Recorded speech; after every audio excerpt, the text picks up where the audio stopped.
صدقت يا ربنا اللهم صل على سيدنا مولانا محمد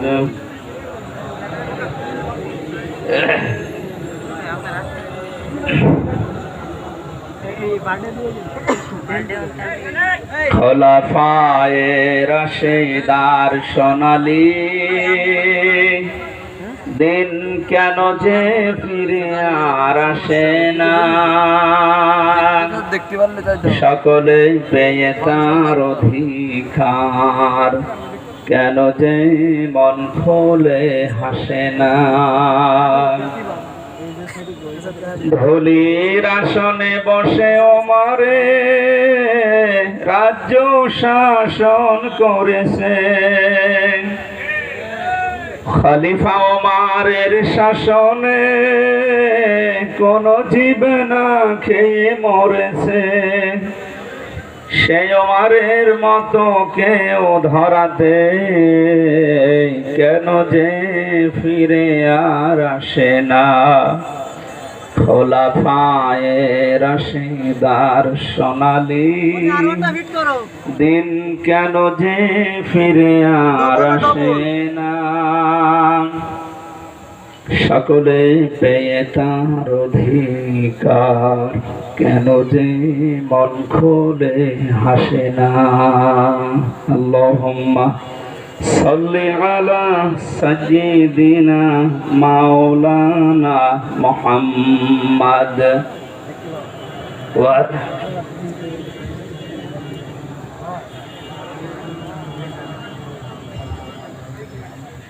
আলহামদুলিল্লাহ।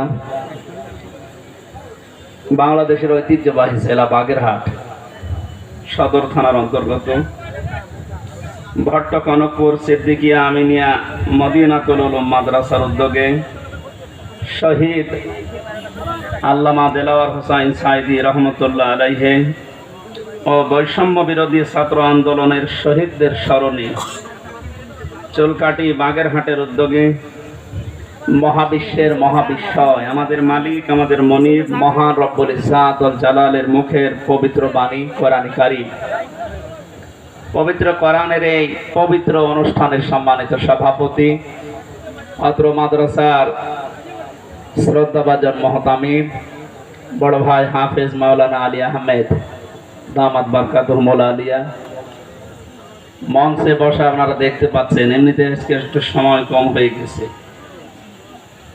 একটা আয়াত থেকে তাফসীর করতে হলে যে ৬-৭টা বিষয় সামনে রাখা লাগে, এগুলো পয়েন্ট আকারে বলতে গেলে সময় হবে না। এতগুলো মানুষের নাম যদি একটা একটা করে বলি আর কারোটা বলি না বলি মন খারাপ হবে। আমরা যা করব আল্লাহর জন্য করব। মান আহাব্বা লিল্লাহি ওয়া আবগাদা লিল্লাহি ওয়া আতাআ লিল্লাহি ওয়া মানাআ লিল্লাহি ফাকাদ ইসতাকমালাল ঈমান। এই হাদিসটায় 4টা পয়েন্ট আছে। কাউকে ভালোবাসলে আল্লাহর জন্য ভালোবাসবেন। আজকে দুপুরবেলা খাবার সময় ভাই আমাকে ওইটা বলছিল, আমি ভালোবাসি আল্লাহর জন্য, লোক দেখানোর জন্য না। কাউকে যদি আমি সত্যি ঘৃণা করি এটা আমি আল্লাহর জন্য ঘৃণা করি। শহীদ আল্লামা দেলাওয়ার হোসেন সাইদিকে আমি জীবনে 2বার মাত্র দেখলাম, জেলখানায় একবার আর বাইরে চুয়াডাঙ্গায় একবার। এছাড়া সরাসরি দেখা হয়েছিল বিশ্ববিদ্যালয়ে থাকাকালীন, ওই যে উনি যখন এমপি ছিলেন একবার। খুব কম সময় ওনার সাথে, কিন্তু ওনাকে ভালোবাসি আমি না দেখে আল্লাহর জন্য।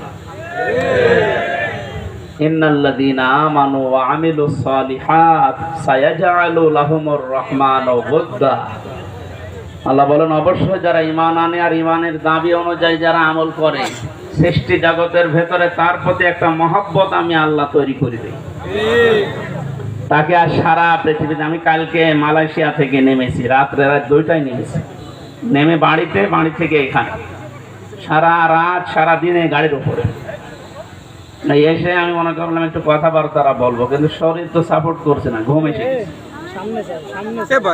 সারা রাত এমনিতে বিমানের ভেতরে কবির বিন সামাদ ভাই ছিল পাশে, উনি তো একটু মজার মানুষ, তো ঘুমাতে যায় না। এরপরে আসার সময় ওই যে মাওলানা হোসাইন আহমেদের পরে কয়েকজন ছিল। অনেকদিন পরে যেহেতু ড্রাইভার সাহেবের সাথে দেখা নেই, এই কথা বলতে বলতে ঘুমাতে পারি নাই। এরপরও আমরা যে কথাটা বোঝাতে চাই যে আমি ওনাকে ভালোবেসেছি, এর আগেও এখনো বাসি, আমি মরণ পর্যন্ত ওনাকে ভালোবাসবো আল্লাহর জন্য, কারণ উনি আল্লাহর দ্বীনের খাদিম। 2 নম্বরে, আমি কাউকে যদি ঘৃণা করি, দেখতে না পারি, সহ্য আমার না হয়, এটা আমার আল্লাহর জন্য হয় না, আমার ব্যক্তিগত কারণ না। হ্যাঁ, আমি রিমান্ডে 10 দিন ছিলাম, আপনারা জানেন। 3টা বছর আমি যাই না, ঘরের নাম শোনেন, ওই রকম জায়গায় ছিলাম।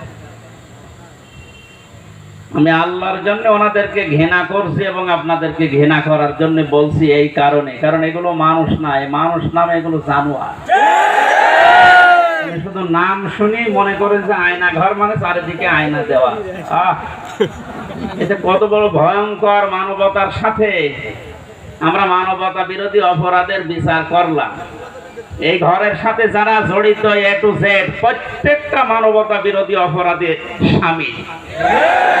এর বিচার এখনই করা দরকার। আজকে একজন ওর সাথে জড়িত যে সর্বোচ্চ পর্যায়ে, তাদের ভেতরে একজন ধরা পড়েছে অলরেডি। আমরা বিচার চাই, ওর কোনো বিচার নেই।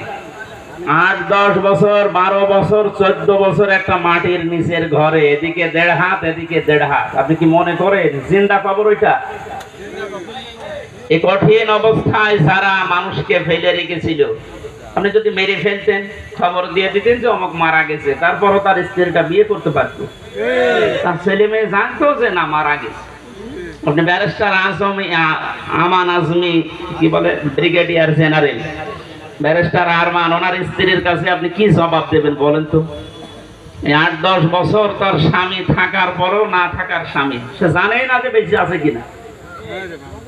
আজকে একটা ছবি ফেসবুকে সব পাশাপাশি ওনারা বসে আছে, দেখলাম, আমার কান্না চলে এসেছে যে মানুষ, এরপরও কিছু মানুষ জালেমদের পক্ষে এখনো পর্যন্ত সাফাই গাচ্ছে।